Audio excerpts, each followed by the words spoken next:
I don't want the title to alarm you. It is called The Finger.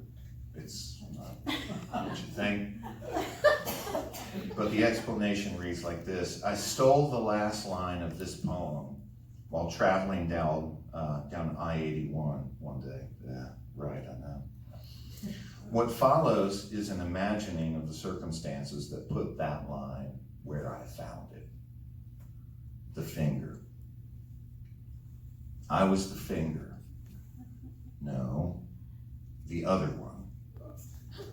The one that came up through a green summer haze as we stood there by the roadside, together, big bugs rattling the bullweeds and river song in the air all around us. And I was the finger, the one that came up to scrawl in the dust on the back window of your old Jenny, country, girls, rural. And I did. Thank you.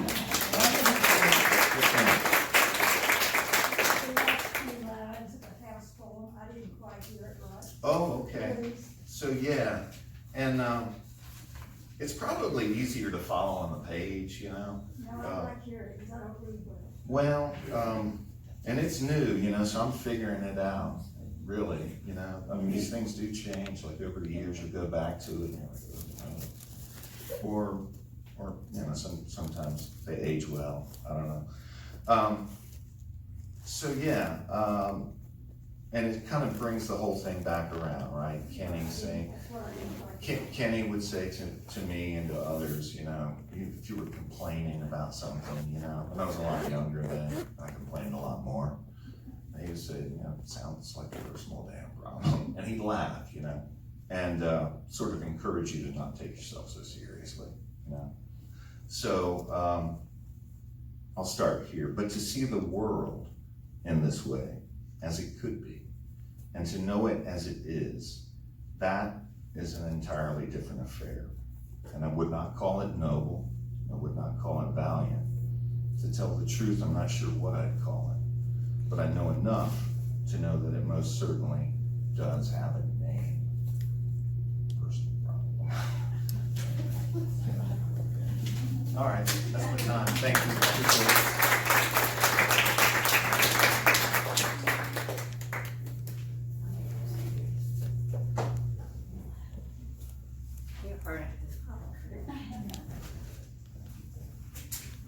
He's also kind of taller than Sorry. You ever seen those mailboxes that are like on a pole with really all it says air mail? Yes. Yeah.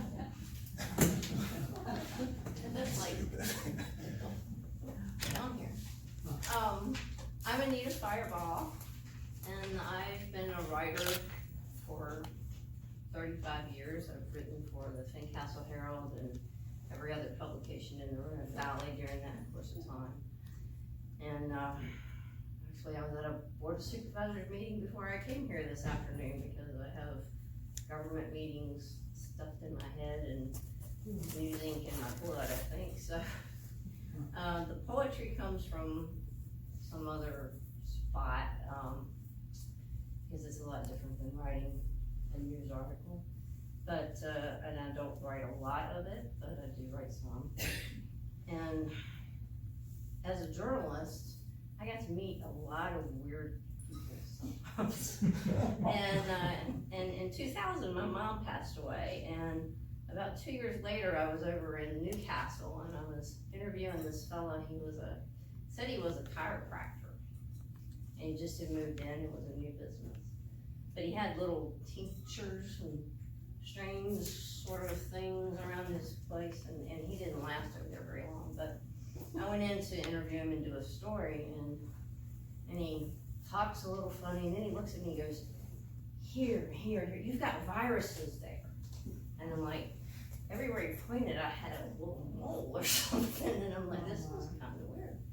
So I kept on with the interview, and then the guy says, you have a spirit's attached to you, and I've got to get it off.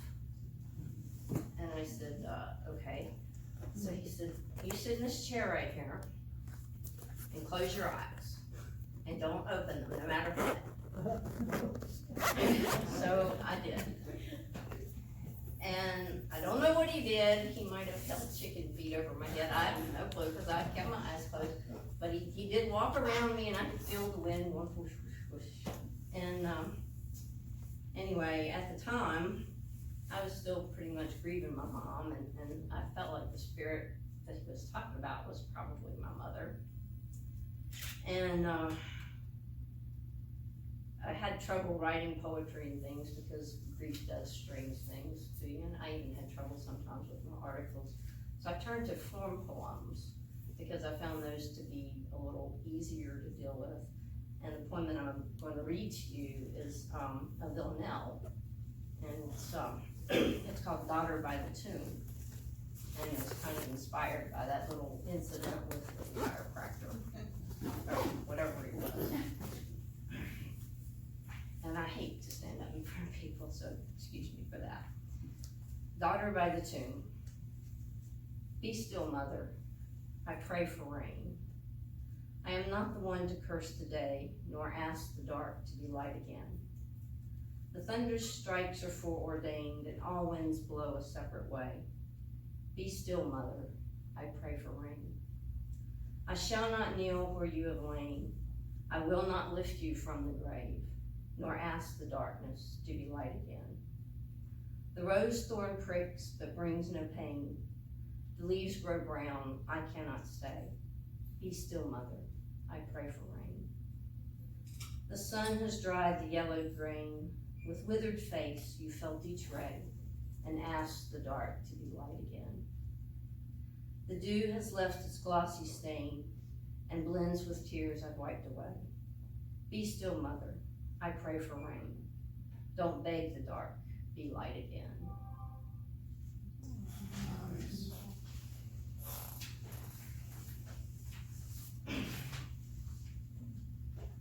This poem is, we live on a farm outside of Fincastle, and my husband farms about 200 acres.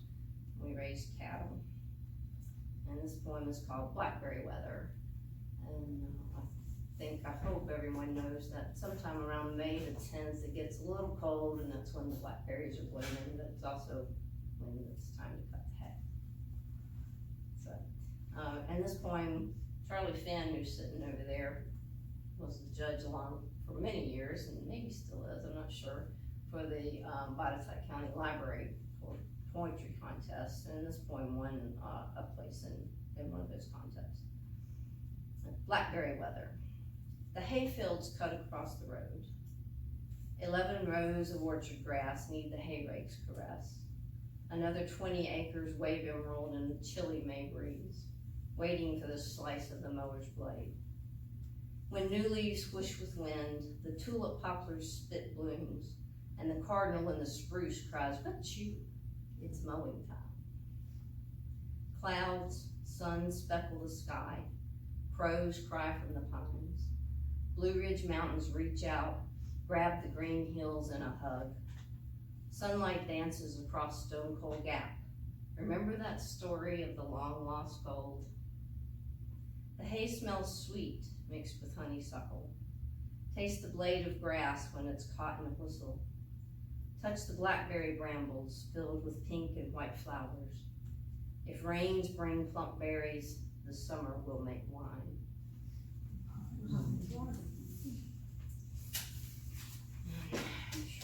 Finally, this is a very old poem. It has a lot of allusions to nursery rhymes and fairy tales and stories in it. And it's called Running. I run from whistles in blue and tanned hands in haystacks. I run down the graveyards of grass, hearing echoes of stone, and I run to open arms and large breasts with my pitcher in a locket. I run from wolves and hoods and eyes in the soil, and over gravel to find stocking caps and lace, and I run to couches that comfort with sagging springs and PhDs. I run from meat cleavers, blood on the handles, and wicks dripping black wax, and I run past cemeteries where children lie alone without their mothers, I run to blazes and crackles of wheat fields where the sun grows from the ground. I run from chefs with muffins in their mouths and grease on their bellies. And I run past empty farmhouses where ghosts of cattle step on iris and Iroquois. And I run to maple leaf quilts and cool summer nights. And I run from circles of fire and tapered hallways. I run past pieces of Matthew, Mark, and Luther. I run to tumbles and feather down and from tall black hats with pointing fingers, from bright neon at midnight and the worm of tequila. And I run to find seashells ground to sand and old women who wither and die. And tomorrow I will run. Thank you.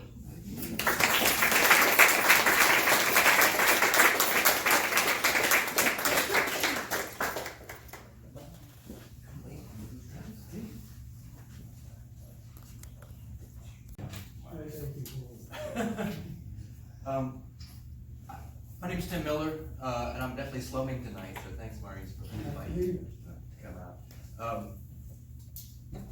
Charles, all those years judging the poetry contest, I was one of those ridiculous middle school teachers who made the students do an assignment and always entered and overwhelmed middle school poetry, but I was one of those stupid teachers who decided, well, I'll make them do something, I should do it too. So a number of these poems kind of came out of that contest. A couple other things that I realized in going through some work trying to figure out what to read tonight. I really like mountains. In the month of September, October, so I'm a fall person, so it's okay now. It could be a few degrees cool. First one's called Minding the Middle School Garden. Just as gardeners plant seeds in cool damp earth, teachers plant seeds in minds. Neither knows exactly what will come of that labor. Gardeners are faced with dilemmas of water. Too little and the plants wither and die. Too much and they succumb to moldy rot. Teachers are faced with dilemmas of the spirit, that of their own and of their students. Am I able to inspire my students? Are their spirits enough to sustain me? Both must weather insect attack, the hapless administrator. Root rot, the tedium of after-school meetings. The nosy rodent. Parents do mean well, don't they? And nutrient-poor soil. What do those elementary teachers teach them anyway? But in the end, gardener and teacher both must trust in the mystery of the divine. For who else but God can make plants and minds grow? At least gardeners get to see the fruits of their labor.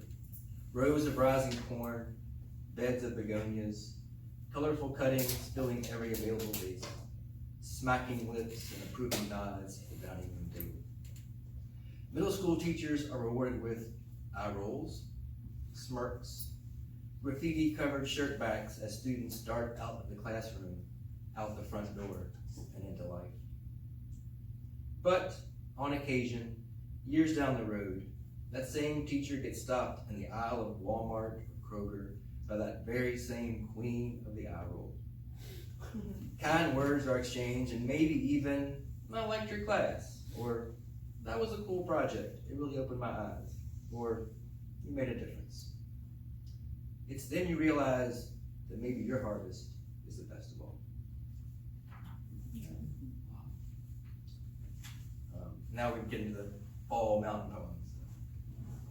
I've always been fascinated by the fact that the Appalachians are so old, and that the fact that they came from Africa. So I always have this image of mountains, or what would become mountains, crawling across the ocean to join us. It's called Mountain Stranger. Born of African ancestry, you crawled across an ocean to perform a slow speed orogenic dance. You spent your youth growing tall and rugged, cutting a fitting silhouette against the steel gray sky. Stately and snow-covered, uniquely Appalachian, you towered over the landscape in your prime. Now in your twilight years, you slump and sag, wrinkled and furrowed, and called to me with your foreign, mysterious ways. But foreign is also familiar. Spring brings dogwood and serviceberry, mayapple and lady slipper, a chorus of spring peepers haunt your dark coves. Summer burns hot on ridges of black shale, splintered by pine and scrub oak. Fall ushers in an elegiac blend of mist-covered hollows and purple black gum. Winter washes out color, leaving behind gray tree trunks and clear rushing streams. Black Horse Gap to Tar Hollow Creek, I explore your creases and folds. Speck Mines branch to Chair Rock Ridge, I'm startled by grouse and black bear. Harvey Snob hawks glide on rising thermals as yellow poplar leaves carpet warm earth. Moss grows slickly on shiny wet rocks beside creeks made dark with rhododendron. You're a stranger worth knowing, you've wisdom worth sharing. I've spent a life in your shadow, mountain stranger no more. The last one here, I'm not sure how many of you are familiar with American chestnut and its struggle, I guess, to remain in existence. People often ask me, like, I didn't really even know that American chestnut were still alive, but they're out there, but the blight is too. So those American chestnut trees will get about yay high, and then the fungus, which is in the trunks at the base, pops back and they're doomed again. This one's called Treewise Castanea dentata. It's not a good name for American chestnut. Woods wandering, early spring, trout lily time. A rotten stump, moss covered, half hidden by wind-blown leaves. Look close as new green shoots sprout rakishly from blighted wood. From death, life. But life is fleeting. The virulent fungus lies waiting, ready to girdle the tree in some time, as it has done so many times before. Inevitable. Why does the tree bother? Is it without knowledge, without memory, without care? Is it blind defiance?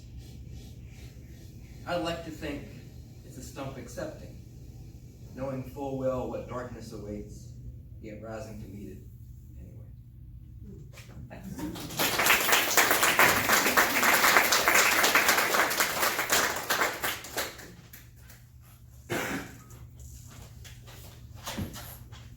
Good evening. And I want to say thanks to Maurice, who not only helped organize this, but he also shepherds new writers in the community, which has been a wonderful gift for me. I spent most of my life practicing medicine, and I actually practiced medicine in Buchanan for 6 years in those times when a solo practitioner could actually do that. It was a wonderful experience. And I started writing when I turned 50. I told my kids I was so illiterate, and so I needed to read. And they said, "Oh, no, Mom, you just need to write." So that's when I started writing. I have 3 poems, but the first one is historic. 44 years ago, this was the annual report from Roanoke Memorial Hospital before it was Corona. The annual report consisted of a letter from the president, a letter from the administrator, a few statistics, and then a portfolio of local artists' rendering of the art of healing. And one of those, and all these paintings used to be in the hospital entry when you walked in. I've tried to find the one this poem is about, but they can't find it. Because Harold Little did this one. Harold was a local Botetourt artist. And it was always my favorite one, and it's called The Country Doctor.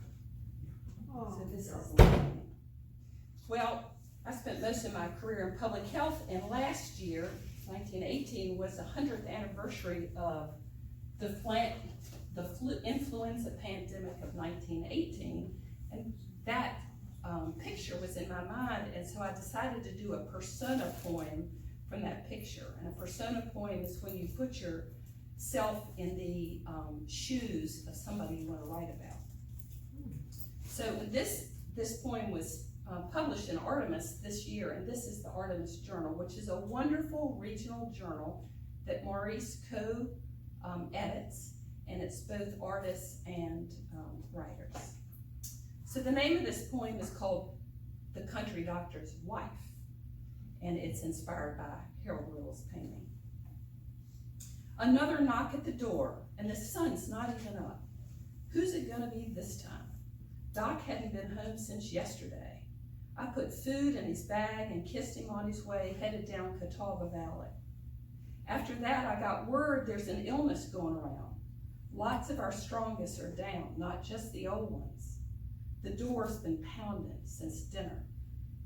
Undertaker came by nightfall, said Fincastle is already posted, and they're running low on coffins. He gave me a few names, I gave him supper. Those window hinges squeaked all night. Only thing fastening them now is shadows. I wish I could tell them where Doc is. I sure hope he gets breakfast. He won't like working without a shave. I remember that afternoon we took tea at the old mill. He admired my long hand. We got married that summer. I never saw myself recording the sick and dying names of my kin and neighbors. If the Breckenridge baby came last night, Doc will surely be home for a clean shirt. Best get the door. Nothing good comes from fretting. So, I'm sorry, Harriet's not here. Be sure to tell her. I will. Okay, this next poem was just accepted by Main Street Rag. And my maiden name, it turns out Linda and I grew up in the same neighborhood. And at that time, my name was Molly Lee, and that's the title of the poem, Molly Lee.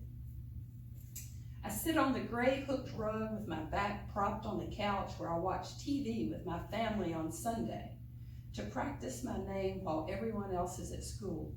I write Molly Lee over and over, working hard to keep the O, body of the Y, and the E between dotted and solid lines. I know my name has to fit in a certain space. After lunch, Mom promises to take me downtown on the bus. I love climbing up the steep rubber steps, the hiss when the door closes, and looking at all the faces of people I don't know. When they pull the cord to tell the driver where to stop, I wonder where they live, who they know. Curiosity killed the cat, Mom says. Molly Lee, I practice on paper without lines. I think I have it. The only other requirement for me to worry about is if I'm tall enough to stand at the counter and print my name. If I do both today, I'll check out my own books at the Roanoke City Public Library. Remember that? Okay, and I'll do a fall one since you did. Fall. You know it's fall when slanted shafts of late season light unveil rock ledges, snails and pebbles beneath purple mistflower, or the heat of the sun warms your toes and counterbalance to the cool of the shade on your shoulders, relaxed in a hammock strung between walnut and oak. Days are perceptibly shorter. The dog whines early to trot down the street and play with the children waiting for the school bus. These are favored days. Lettuce is up, lime green and brown rose, peppers pickled in jars, windows wide open all day and all night. Your skin shrinks, shrivels wick lotion before going to bed. Quiet accompanies the change in light. This is the time of year you allow yourself to know you've already lived more days than remain to hear the church bell clang. You pull into yourself and decide whether to risk dabbling in color with plain air light or resent the inevitable darkness.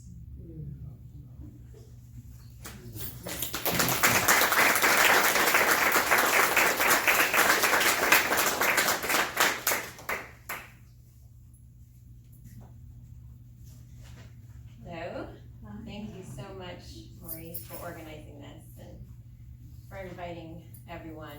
I love having the artists here and hearing about their work. It was so neat. So I'm Pauley, which is my real name. Yes, I'm actually married. Actually, we're celebrating our 20th anniversary in 2 weeks. So, yay. So I've I've been used to explaining myself for 20 years now. Well, the beauty of it is, we meet somebody for the first time, they think they thought of it. Yeah, right, everybody thinks it's funny. They always think that they thought that it was funny first. And I'm like, no, everybody thinks it's funny. I just let them do it, it's funny. So I'm pretty much a Botetourt County native. We live on my family's farm between Daleville and Fincastle. Our kids are the 5th generation of my family to live there. So that's very special to me. And that kind of, I think, turns up in the poems a lot. So, yeah, the first one I'm gonna read is called Revelation, and it comes from an incident one night. My mom died in 2001, very suddenly, and a few years ago, I went downstairs to where we have all of our bookshelves, and I don't know why, but I had to look something up in the King James Bible, and I think we only have one, and it was like hers. And so, in people's like family Bibles, I guess they often keep valuable things, and there's this real random collection of stuff in my mom's, which was very much like my mother. But this poem came from me getting into her Bible. Revelation. One night she had to check that last strange book of Revelation, and her hands ran down verses and over tissue-thin pages in her mother's thick, red, dusty King James. Folded behind Gospels and aged paper, decree of divorce, 31 years old, whispering a memory of those first nights alone with her 2 tiny daughters. Glossy photo, girls in Easter dresses and hats, only 7 and 2 years old, holding pastel baskets, still expecting resurrections, still believing in him. What else? A blurred picture from West Palm Beach, instructions on how to wash an Afghan, a ripped strip of old yellow envelope with French words for English word for word.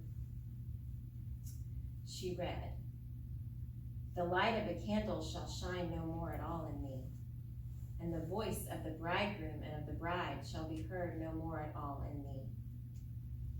She closed the book and slid it back into place, her history tucked away. So I'm sort of debating about the next one. The one I originally picked out was a little bit sad, and everybody's thinking about fall, so I think I'm gonna read one that's more of a fallish poem. And this is a real old one. I went to Holland, and I went to their graduate program in poetry a long time ago when we were newlyweds, so almost 20 years. And this is one of the poems that came from that. It's called Hours in Early Winter. This November light is thin and gray. The whole month knows life is dwindling. Crab apples rot, the wood pile thickens. Flimsy shells of crickets freeze on the stoop. Smoke fades through the sky. My clock unwinds with fervor, gaining an hour. Watches stop on themselves, second-guessing, as time unreels like a strip of wronged film.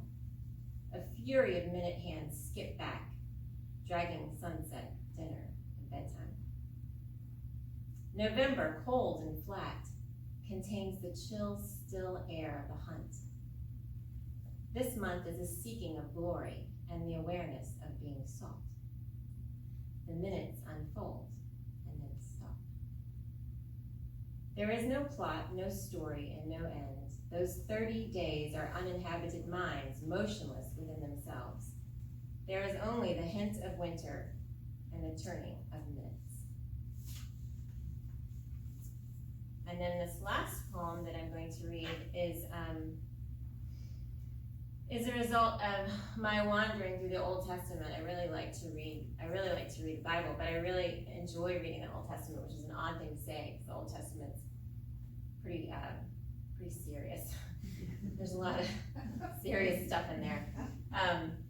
And so I particularly kind of enjoy reading in Leviticus, and it's sick, I guess. So the thing about Leviticus is so fascinating fascinating to me is that the Israelites were always required to do all these offerings. You know, they had the sin offering and they had the guilt offering, and the offerings were for different things. And, you know, sometimes it was an offering because you had intentionally committed a sin. You knew you did it. But then sometimes there were offerings that you had to make for things that you really didn't even know were sins. And so that really, really struck me, the unintentional sin that you still have to somehow pay for. So this poem is called Offering. Watering the lilac at the last breath of dusk, I am thinking in Leviticus. Up above, the sky is that unnameable blue lingering before black. Last light from the sun somewhere over Arkansas. In the hush, my thoughts slip to ritual and regulation. But just to the east, the locusts are in bloom and honeysuckle drapes heavy. I am inattentive to the gifts. Shaggy azaleas in shocking bloom, mallards silent on the pond, the dark frame of lash around a baby's blue eye. And for this I submit not the ram nor the doves, just verses penciled into existence as twilight turns the corner and leaves little stars freckling above.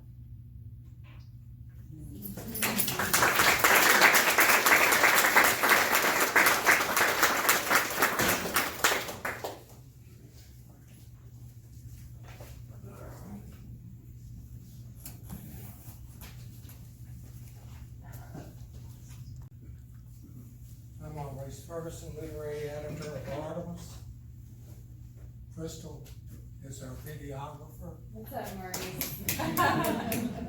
She's a beautiful lady. I call her the Mountain Equestrienne.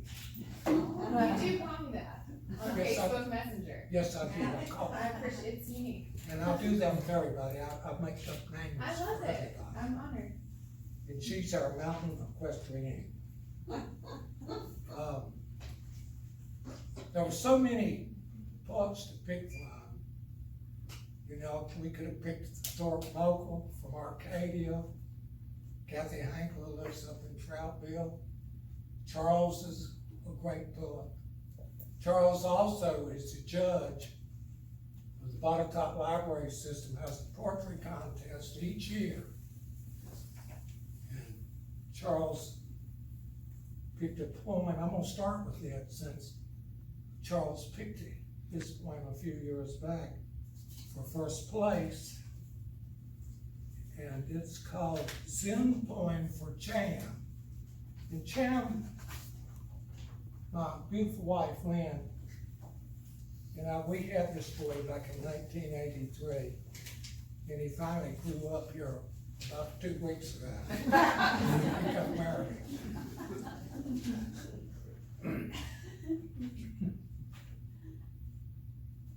And we named him after my great-grandfather, Chambliss Maryland Sinclair, who was born during the Civil War and missed by 7 days of reaching 100 years of age. Wow. So believe me, that old man had some stories to tell. Sin poem for Cham. Sin?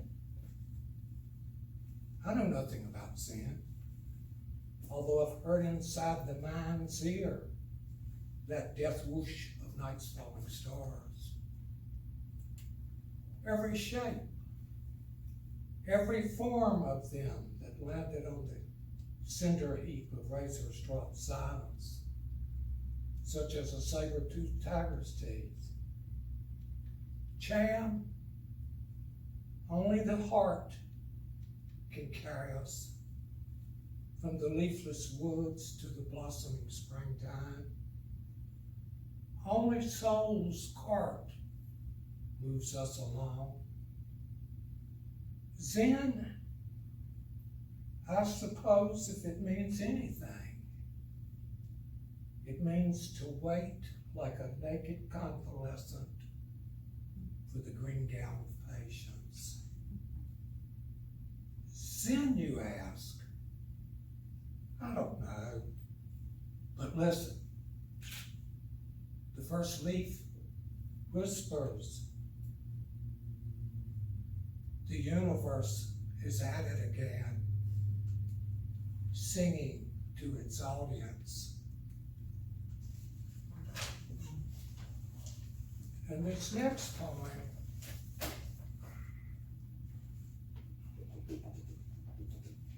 The House in the Mountain, if you've ever driven around at night and looked at a mountain and didn't see a light on top of the mountain, but saw a light in the mountain, just gleaming there, you know, that gleam in the side of that mountain, and wondered, who on earth lives up there? Have you ever wondered about things like that? Poets do stuff like that. They speculate a lot. And that's what this poem's about. It's about speculation. The house in the mountain. Can y'all hear me? I did not see it until now. Snuggled just below an evergreen forest where the fringe of winter's leafless trees embrace a pine thicket in the gap two ridges create. Only in this moment did I see the house in the mountain. Before now, the timing would have been all wrong, and I would have missed the flash of its eaves, the blink of such a modest cottage. I can just imagine its fireplace and single chimney, but I cannot find the road that leads to its threshold, cannot mark the exact place it veers off from the highway. I imagine it abides on a path beyond my reckoning. Still, not satisfied with the tricks distance plays, I return at night to search through the darkness, and there, a singular light gleams down from the mountainside where some mysterious God is hanging a lantern beyond my reach.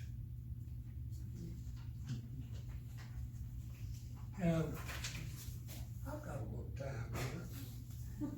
This next poem I actually wrote in 1980, and I received a call, and they wanted to put the fourth stanza of my poem, Sailing for East Indies, in a mural on the side of a building in Wasena, and they wanted my permission to take this fourth stanza from this poem. I loved those stories when I was a kid in the history books about those explorers that set out in wooden ships into a vast unknown. You know. But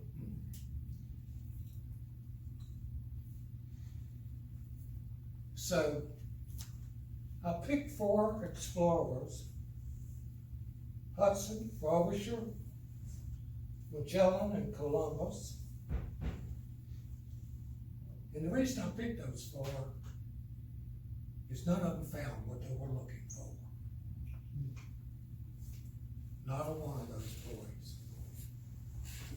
In fact, Frobisher and Hudson disappeared and were never found. Columbus died not knowing he had found a new world. Magellan never made it back to Spain. He died in the Philippines. So none of them found what they were looking for. And I thought, isn't that just like life? So this poem's called Sailing for East Indies.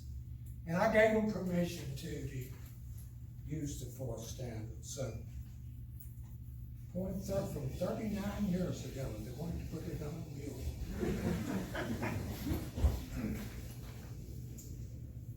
Think about Columbus, obstinate boy, whose thoughts pursued sails beyond the pondered horizon, where the landlocked veered from Burgess into bottomless unknowns. Imagine all those dominoes of inlets already behind Hudson and Frobisher. Each and every forthcoming fjord, an oath and promise of passage to the end. Know that every wing meant renewal to Magellan and his men, while they glanced endless time off aloof Tierra del Fuego. All their creativity began in fascination and error, like mistaking a meadowstone for a mockingbird. Nothing happens except the wound of knowing folly. The key turns inside of us. We must learn to live with disappointment. If we're later to hear that choristry in the last midnight between May and June, if we're to hurry at dawn into the field, not believing what we discover. The stone gone, birds sailing into the unexplored harbors of another month. In the fourth stanza, the one they wanted was the one that says all their creativity began in fascination and error, like mistaking a meadowstone for a mockingbird. So the muralist, man, what a character. He calls himself Too Busy Mule, M-U-R, and he did a beautiful gray mockingbird. So every now and then I go down there, it sounds, maybe I shouldn't be so uppity, but every now and then I go down there and look at that mural, and I appreciate them for recognizing this poem that was written so long ago. Now, about that blackberry winter I heard, my grandma always said there's a cold snap in May called blackberry winter. So Anita, you're right on. You're right on. And Robert Penn Warren wrote a wonderful short story titled just that, Blackberry Winter. And Robert Penn Warren, you better believe, he was old enough to remember that when that cold snap comes, that's what it is. It's Blackberry Winter, because he was one of those great writers from the last century. One of those boys that came out of Vanderbilt down here in Nashville, Tennessee. This last poem,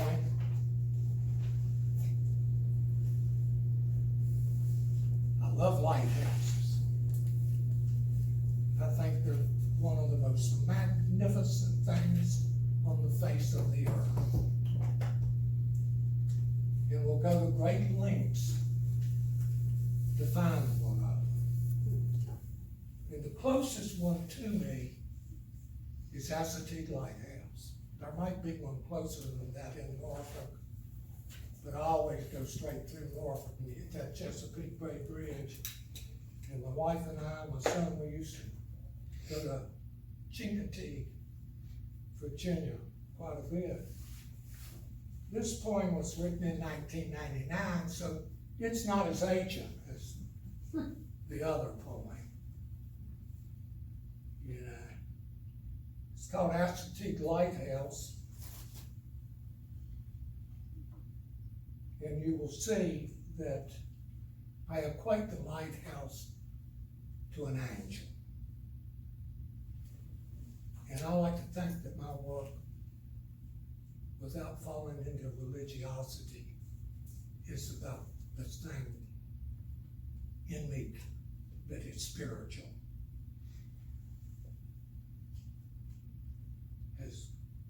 Was it Browning that said that our reach is always beyond our grasp? Assateague Lighthouse. A sea angel extends her hand across Chincoteague Channel. Her illumination spans moment and place. Infinite births await in the dunes, advent of existence, the contentious turn, the dolor of the oyster catchers. A vast spirit appears in the concurrence of events. Each being swims forward in the aqueduct of its own becoming. Here, the repetitive disembarkations of living fossils transpire.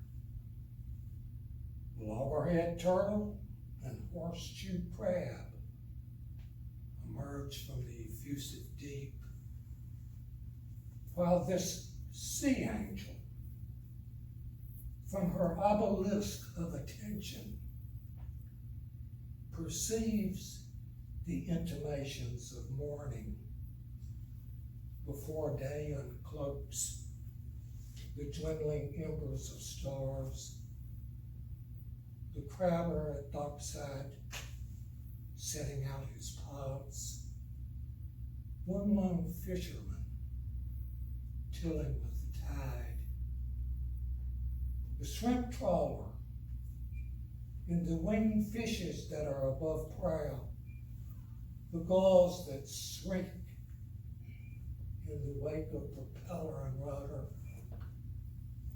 transfixed upon the obsidian-tongued wave.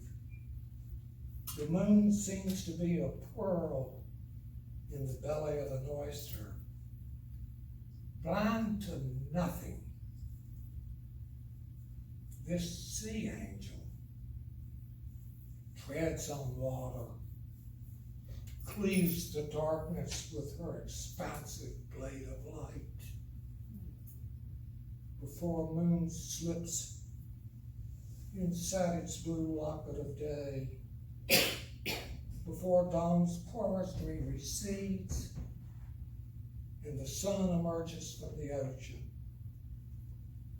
I pray to you, steadfast concierge, for the gift to receive in a glance the cornucopia of intertidal pools, the pale silhouettes of geese and swans, wild horse and foal,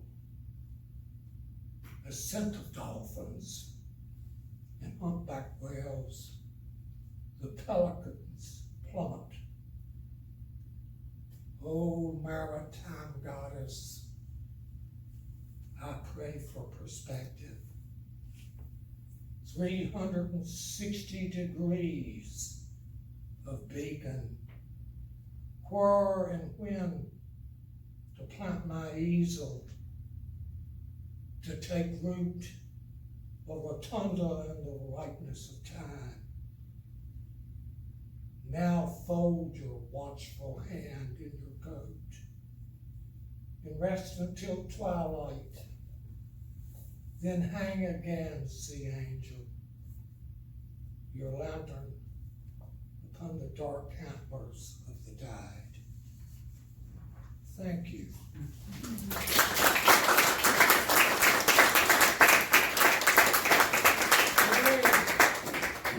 Jerry is going to come up and say a little bit about, Jerry is our editor and founder of Artemis Journal. You know, as I was saying at the start, this is a collaboration between Open Studios of Fincastle. All right, let's give those three artists another round. Artemis Journal, we'll have some up here for sale. Jerry's going to say something about Artemis 2020 and where we're going with that, honey. Thank you. Love this man. He's our pearl catcher. He goes and finds pearls for us to publish. And I can't think of anybody more qualified. I have worked with Maurice since the 80s. Was that when we started? Yeah. And, you know, you never know when you meet somebody how long that path is going to take. And Maurice, we have worked together in Artemis for 40 years now. We have never had a fuss. Wow. We really see eye to eye about most things, and I always concede to him for his choices of poetry. I'm an artist. I come into this from the art field. But anyhow, Maurice, I brought you a Artemis hat to say thank you. Love you, huh? Yeah. Thank you for coming out. It's so nice to see people that I have known for years. Linda Atkinson. In fact, Linda served on the board back in the 80s. Yeah, and she was just, you know, she's a great artist, and our board members were mostly artists and poets. We didn't know a thing about business, and we were raising money any way we could, you know, selling books in the back of a flea market with you at your truck and Robert Bess, and but you know, it's just it's a real pleasure. I never thought I'd be doing this for 40-something years, and people have asked me how it started, and I'm amazed at a lot of people don't understand Artemis and where it began. So back in 1975, I was coerced to open up a women's counseling center at the YWCA, and it was a grant by Total Action Against Poverty.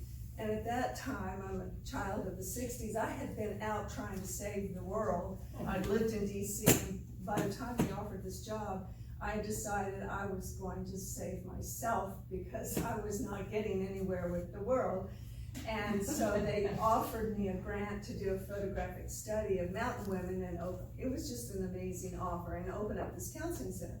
Make a long story short, it was an offer I couldn't turn down, and I did it for a year. And we had our counselors working with women of all kinds of problems and a lot of poverty, but a lot of abuse. And that's really a sad thing to work with because it often just keeps repeating itself. So in the process of doing this photographic study, and I had a show at the Fine Arts Museum, and it was all great, I met a lot of writers. Valerie Nash and Natalie Scheffler and Dara Wire of Hollins. And I asked them, Botetourt, if they would provide, if they volunteered to put on writing workshops for abused women. I'm a big journaler myself, and I love Anais Nin, and they agreed.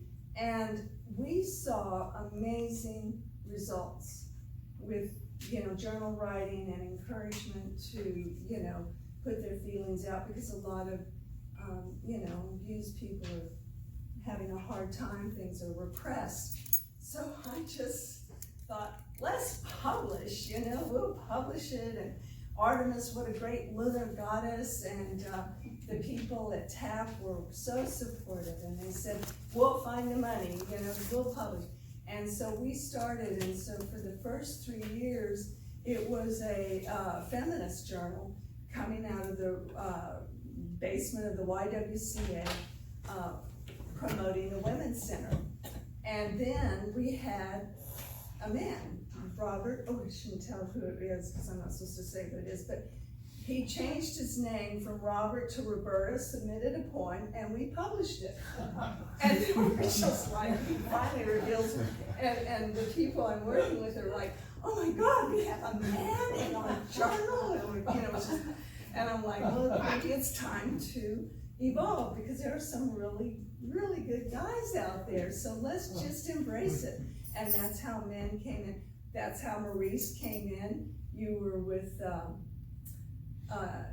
Valerie Nash, or she asked you to join, or right?